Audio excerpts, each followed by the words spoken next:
तो मित्रों, मैं ये कह रहा था कि रूस ने जो यूक्रेन में तबाही मचाई है, उससे तो नाटो का पसीना निकला हुआ है, नाटो का हाल खराब है। क्योंकि रूस मानने वाला है नहीं, या नाटो को, अमेरिका को, इंग्लैंड को, ब्रिटेन को, ये सबको, फ्रांस को, जर्मनी को, ये सबको लगता है कि सब सुपर पावर है देश में, सारा दुनिया ये सब का पिछलग्गू है, ये लोग जहाँ चाहेगा जो करेगा, जिसको अपने इशारे पर नचा देगा। और अमेरिका का तो हमेशा से पूरा उसका प्लानिंग है। अमेरिका दुनिया का कोई ऐसा देश नहीं है जहाँ पर वह दंगा नहीं करवाता है, फसाद नहीं करवाता है, क्या क्या नहीं करवाता है दुनिया भर के देशों में। देखिए कि पूरा, और उस पर से चीन को तो लगता है कि मतलब जो है सो वह एक नया रंगदार पैदा हो गया है धरती पर। वह भी अपना पूरा जोर आजमाइश करता रहता है। भारत के खिलाफ तो इतना आग उगलता है, इतना बोलता रहता है, इतना धमकी देता रहता है, लेकिन चीन कुछ नहीं उखाड़ पाएगा। चीन से कुछ होने वाला है नहीं, क्योंकि अब जो भारत में है, भारत में दो ही है, एक रूस और एक भारत। रूस पूरा नाटो को एक साथ वो अकेला झेल लेगा, और भारत भी अब विश्व गुरु बनने के राह पर है, बनने के रास्ते पर है। भारत तीसरी अर्थव्यवस्था बनेगा, भारत तीसरी अर्थव्यवस्था बनेगा। और जैसे ही भारत तीसरी अर्थव्यवस्था बनेगा और रूस का समर्थन सिर्फ कर देगा भारत, तो रूस तो एकदम डबल पावर हो जाएगा। और रूस जब डबल पावर हो जाएगा, तो भारत और रूस अगर एक हो जाए, भारत रूस अगर एक हो जाए, तो 4 नाटो के बराबर भारत और रूस अकेला हो जाएगा। और अमेरिका क्या है, अमेरिका का जो टेक्नोलॉजी है, अमेरिका का बस टेक्नोलॉजी है, वह टेक्नोलॉजी के दम पर कूदता है।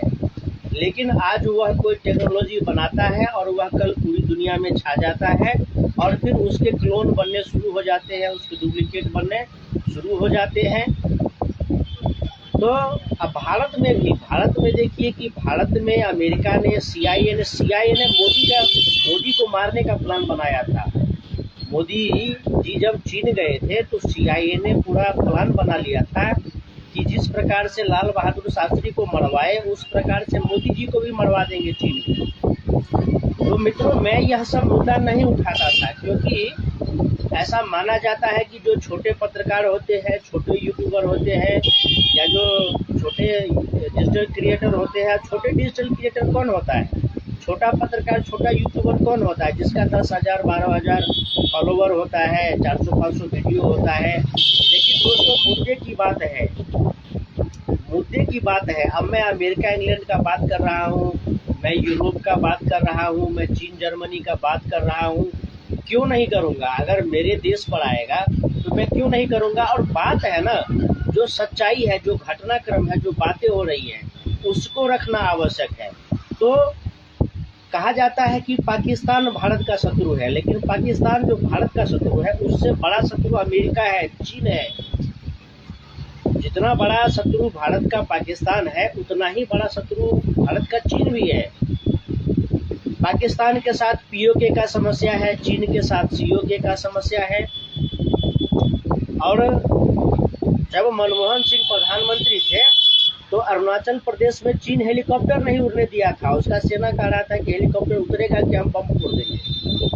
लेकिन आज चीन को पूरा बम्बू डाल के रखा है भाजपा सरकार ने, भारत सरकार ने। तो चीन का हिम्मत नहीं होता है कि वह जो है सो आए बाएं दाएं बाएं करे। ये चिंगमिंग पिंगमिंग कुछ भी नहीं। और CIA तो कितना भी हाथ पैर चला ले, अरबों क्या खरबों डॉलर खर्च कर ले भारत में, भारत के लोग आज के नहीं हैं। 18वीं शताब्दी से अमेरिका यूरोप में मशीनरी का, टेक्नोलॉजी का, साइंस टेक्नोलॉजी का आविष्कार हुआ है। वहाँ यूनिवर्सिटी, विद्यालय बनना शुरू हुआ है। लेकिन मित्रों, ईसा पूर्व 500वीं शताब्दी पहले भारत में विश्वविद्यालय हुआ करते थे, और सारे दुनिया, संसार भर के विद्यार्थी वहाँ पर पढ़ते थे। जो सुश्रुत, हमारे देश के महान चिकित्सा शास्त्र के जनक सुश्रुत ने जो छुरी कैंची बनाई थी वह सारा दुनिया संसार आज भी वही बनाता है और उसी से ऑपरेशन करता है। चिकित्सा शास्त्र का जनक भारत, शिक्षा का विद्यालय, यूनिवर्सिटी, कॉलेज का जनक भारत, और उस भारत को कोई आंख दिखाता है, यहाँ पर आकर के मारकाट करता है, कत्लेआम मचाता है, इस्लामिक आक्रांता हो, ईसाई आक्रमणकारी हो, और बाद में जो ये तटपुंजिए, ये लंजू पंजू जो कुछ है पाकिस्तान बांग्लादेश जैसे, इस सब की औकात ही क्या है। लेकिन आज यह कहना आवश्यक है कि जिस प्रकार से रूस ने अमेरिका के नाक में दम किया हुआ है, अमेरिका के नाक में नकेल डाला हुआ है, यह अमेरिका के लिए सबक है। अमेरिका पाकिस्तान में अपना सैन्य ठिकाना बनाया हुआ है भारत को घेरने के लिए। तो भारत ने क्या किया, तो एक बम फोड़ दिया जो उसका एक बेस कैंप है। और यूक्रेन में जो रूस हमला कर रहा है, तो यूक्रेन का भी रूस का हिस्सा था, और रूस को तोड़ने के लिए जो अमेरिका ने इतने प्रयास किए, अपने इतने CIA एजेंट मरवाए, अपने इतने पत्रकार मरवाए, इतने अरबों खरबों खर्चा किया, रूस को तोड़ दिया क्योंकि बहुत विशाल था रसिया। लेकिन फिर भी आज देखिए कि पुतिन ने ठान लिया कि हम अमेरिका को जो है सो बम्बू डाल के रहेंगे, तो आज यूक्रेन में डेली बम गिराता है। तो दुनिया में कहीं भी लड़ाई फसाद होता है, उसका जड़ अमेरिका, उसका खुफिया एजेंसी CIA होता है, और अमेरिका अपना हथियार बेच करके, टेक्नोलॉजी बेच करके सबको लड़वाता है, झगड़वाता है। लेकिन अब अमेरिका भी सुपर पावर नहीं रह पाएगा, क्योंकि जैसे कहते हैं कि सुश्रुत का बनाया हुआ कैंची आज पूरी दुनिया में चल रहा है, तो भाई अमेरिका का बनाया हुआ टेक्नोलॉजी पूरा दुनिया में चलेगा। क्योंकि भारत ने तो अपने ज्ञान विज्ञान के लिए कभी किसी पर दावा नहीं ठोका कि ये हमारा पेटेंट किया हुआ है, इसका उपयोग तुम नहीं कर सकते हो। तो भारत को आज आवश्यकता है कि भारत टेक्नोलॉजी पर ध्यान दे। भारत में आज ऐसे इंजीनियर और साइंटिस्ट की आवश्यकता है, ऐसे मेधावी छात्रों की आवश्यकता है जो अपने देश के लिए, राष्ट्र के लिए कार्य कर सके। जापान भी टेक्नोलॉजी में बहुत आगे निकल गया, चीन भी टेक्नोलॉजी में बहुत आगे निकल गया, लेकिन भारत में जो पहले की सरकारें थी, तो अभी तो समय लगेगा। अभी तीसरा कार्यकाल है बीजेपी का। यह बीजेपी शासन जो है सो अभी 15-20 वर्ष रहेगा, क्योंकि मोदी सरकार का जो है कि हम भारत को ऐसा बेस बना करके दे देंगे जिस बेस पर उन्नत, विकसित, आत्मनिर्भर भारत का एक इमारत, एक बिल्डिंग, एक मकान तैयार होगा। और उस पर जब भारत खड़ा होगा, उसके बाद जो योगी जी आएंगे, फिर और आएंगे, और फिर जो भारत का जो उस समय आज से 15-20 साल बाद जो भारत का युवा पीढ़ी होगा, जो अभी बच्चा है, उसको साइंस, टेक्नोलॉजी, ज्ञान विज्ञान, उसको इतना मटेरियल दे देना है, इतना इंफ्रास्ट्रक्चर दे देना है, इतना सुविधा, इतना संसाधन दे देना है कि आने वाले 20 से 25 वर्ष में भारत एक सुपर पावर होगा। भारत का रुपया चलेगा सारा दुनिया संसार में, और अमेरिका की दादागिरी, चीन की तानाशाही इस दुनिया से उखाड़ फेंका जाएगा। अगर वह कायदे में चलेंगे तो फायदे में रहेंगे। और वैसे डिप्लोमेसी है मित्रों, डिप्लोमेसी में क्या होता है, तो महाभारत में श्री कृष्ण ने समझाया अर्जुन को कि हे पार्थ, राजनीतिक संबंधों की डोर इतनी पतली होती है कि वह हल्के से हवा के झोंके से भी टूट सकती है। क्यों? क्योंकि सामने वाला जो हमारा मित्र है वह कब शत्रु बन जाए और कब मित्र बन जाए, क्योंकि उसकी अपनी नीति है, उसका अपना स्वार्थ है, उसका अपना बुद्धि विवेक, अपना सोचना है, और हमारा अपना हित है, हमारा अपना मत है। तो इस हिसाब से तो राजनीतिक संबंध जो होता है उसकी डोर बहुत पतली होती है। जो ब्लड रिलेशन होता है, जो बाकी अन्य संबंध होता है, वो अलग बात है। लेकिन जहाँ राजनीतिक संबंध है, राजनीतिक मित्रता है, तो वह कब शत्रुता में बदल जाए, कब मित्रता में बदल जाए, इसका कुछ कहना नहीं होता है।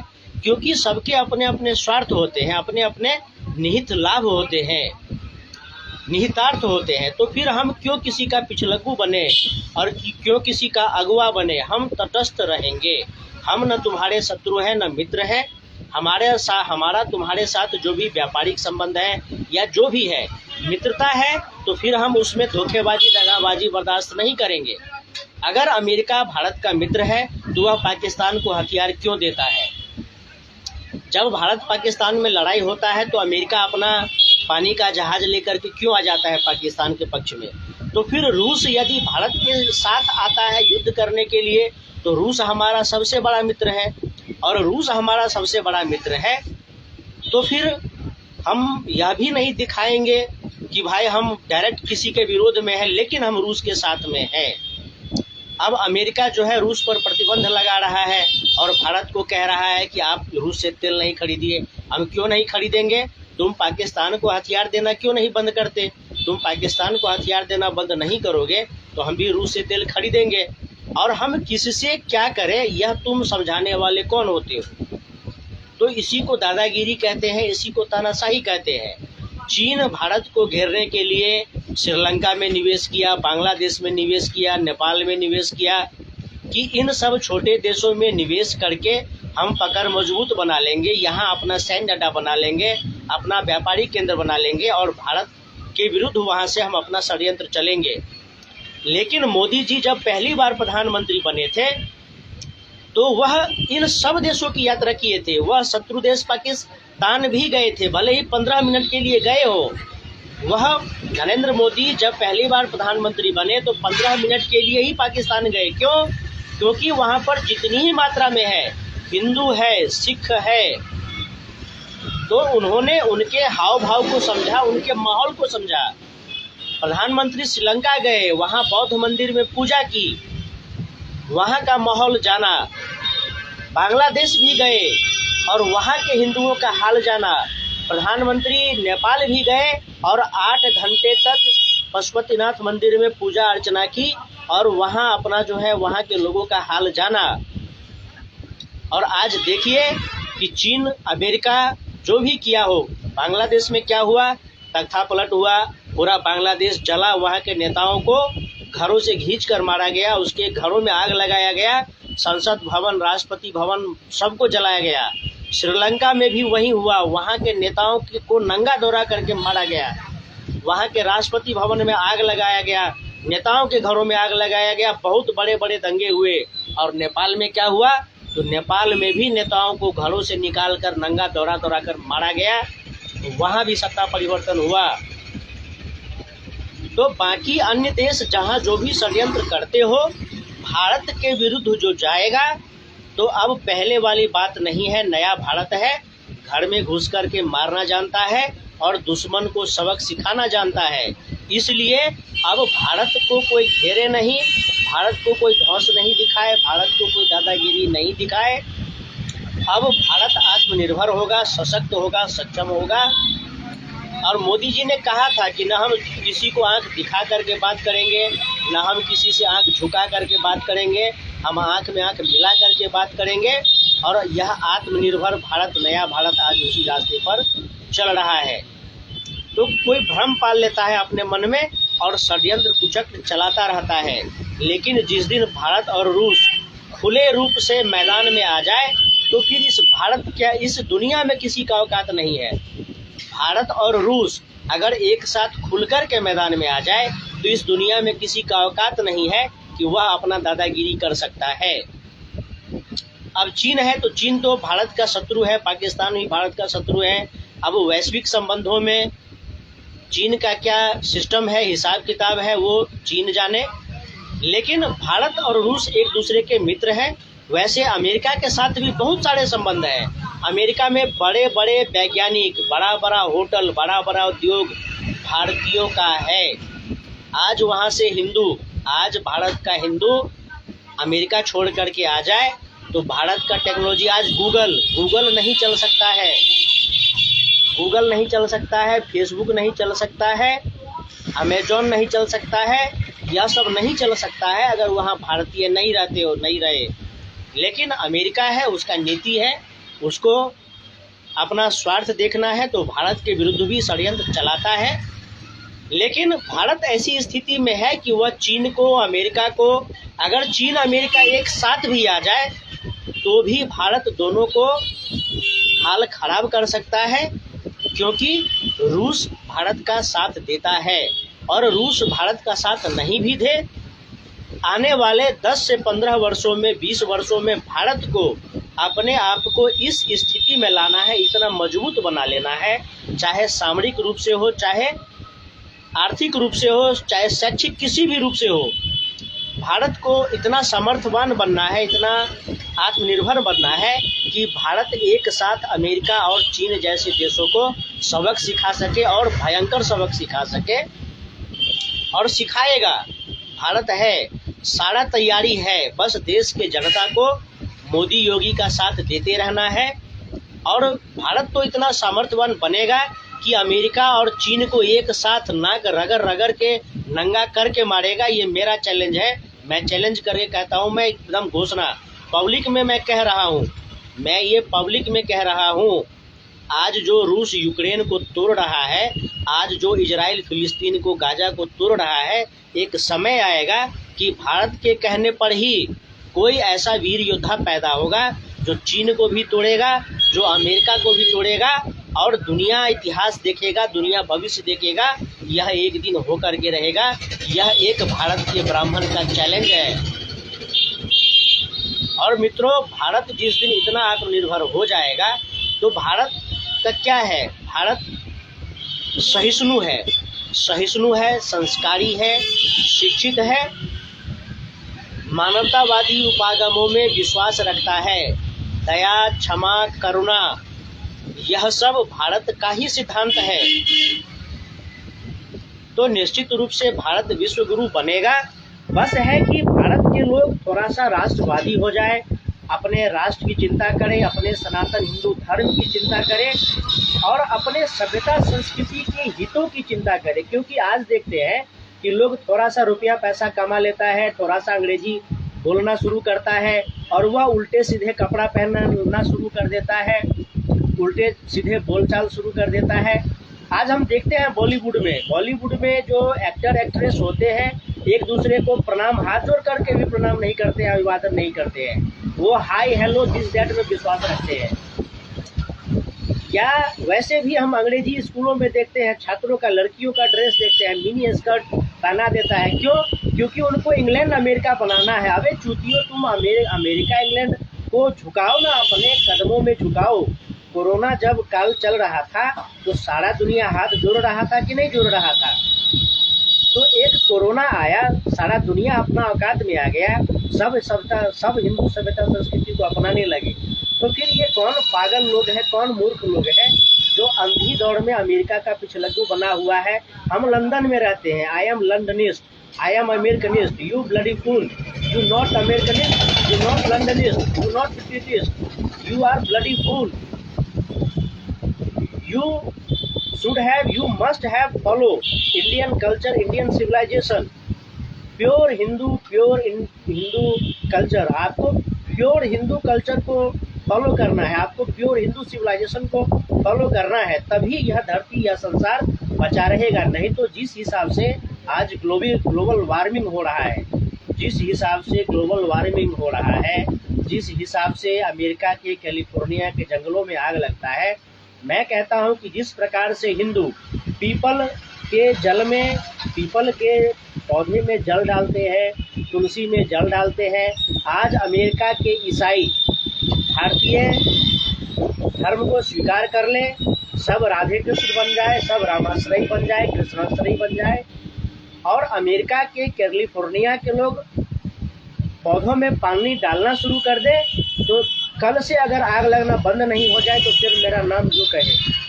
तो लोग उपहास उड़ाते हैं भारतीय सभ्यता संस्कृति का, लेकिन वहाँ क्या हो रहा है? अमेरिका में इतने सारे व्यभिचार होते हैं, इतने सारे ड्रग्स लेने वाले लोग हैं, वहाँ इतने क्राइम होते हैं अमेरिका में, लेकिन क्या है, तो इंटरनेट में, सोशल मीडिया में उसका फोटो खींच दिया आलिशान बिल्डिंग का, चमचमाती कार का, चमचमाती सड़क का, लेकिन वास्तविकता में जाकर के देखो कितना घिनौना है अमेरिका, कितना घिनौना है लंदन, और अमेरिका लंदन टेक्नोलॉजी, जाओ टेक्नोलॉजी सीखो, वहाँ पर पढ़ो सीखो, अपने देश में आओ, वहाँ डॉलर मिल रहा है। तो रुपया कमाने के लिए तुम अपने राष्ट्र से, अपने धर्म से गद्दारी करोगे, सौदा करोगे, तो पहले भी गुलाम रहे, आगे भी गुलाम रहोगे।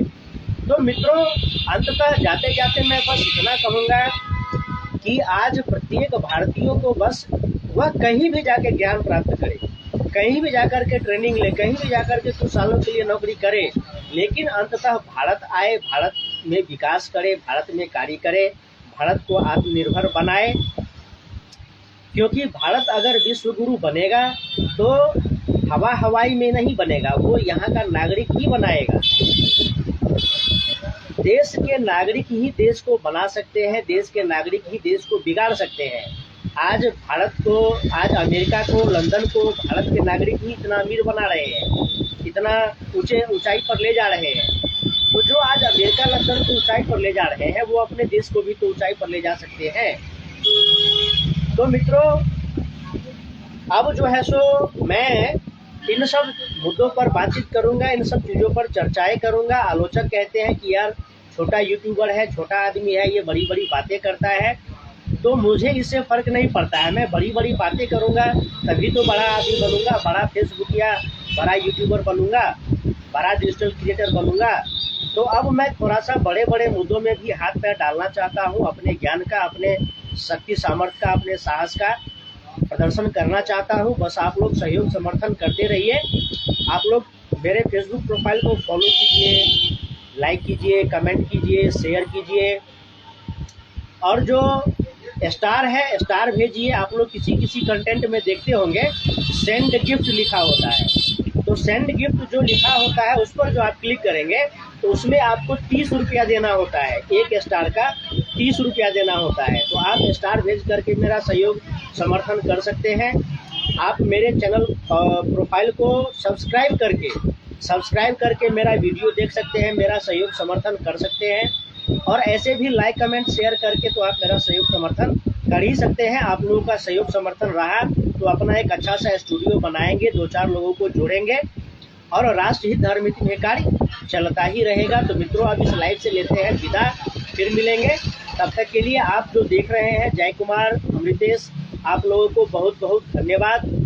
आप लोग देख रहे हैं लाइव को और आप मेरे साथ हैं, तो मुझे बहुत अच्छा लगता है, मुझे बहुत हिम्मत मिलता है कि जय कुमार जैसे लोग, अमृतेश जैसे लोग मेरा सहयोग समर्थन करते हैं, सपोर्ट करते हैं। इससे मेरा हिम्मत और बढ़ता है कि और अधिक सच्चाई के साथ, तथ्य के साथ मैं आप लोगों के सामने आऊं। तो आज के लाइव से विदा लेते हैं, फिर मिलेंगे। नमस्कार।